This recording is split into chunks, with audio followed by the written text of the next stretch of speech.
These Choose Your Own Adventure books were my favorite growing up. They had lots of different endings. You could read it many different times, and it was always different. So basically, what happens is it's in first person typically, and you're given options. So it might say if you want to, go down one corridor, turn to page 147, and if you want to go down another, turn to page 28. So the story was always branching and interesting. Now, there's a brand new tool out there by the name of Twine, and what it's going to let you do is allow your students to create their very own choose your own adventure stories. Let's take a look at it now. Alright, the information page for Twine is twinery.org. You can find all kinds of information about Twine and how to use it on this digital corkboard. But if you want to begin using it online, you just go to the upper right hand corner and click Use it online. You can also download it as well. Here we're on the dashboard at Twine, and just click Create a New Story, and we're going to give it a name. And here's where we're going to start with our branch. We're going to go ahead and double click on it and give it a starting page. I'm just going to call this one Start, and then I'm going to type the body of my text. Alright, here I'm going to write my story. You walk into the cave and see a tunnel to your left and one to your right.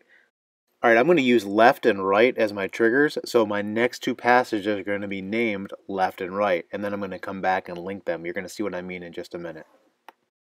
Okay, now I'm just going to click off the text box, go down and create a new passage, double click on the new passage and give it a title. I'm going to call this one Left. And then I'm going to tell about what happens if you go down the left corridor. And I'm going to click off again and create new passage. Double click on it, call this one Right. What happens if you go down the right corridor? Alright, now notice I go back here and I change that uppercase R to a lowercase r.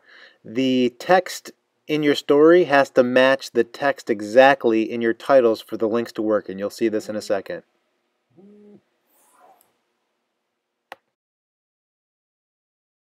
Alright, now I'm going to go back and I'm going to put my links in.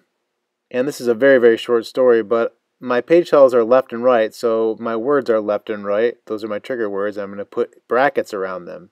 Double brackets around each one of them, and that's automatically going to create the links. So there you go. Now you see my links are all set. And I could obviously make this a much, much longer and more branched story. Alright, just what's left now is to click the play button and see what our story looks like in play mode. And there you can see our hyperlinks are all in place. If I click on them, you can see if we go to the left, we get eaten by the spider. And that's no way to end the story, so we can go back and go to the right. And there's the princess ending, happily ever after. And that's Twine in basically 2 minutes. Now there's a lot more to this tool, but you're going to have to explore that on your own.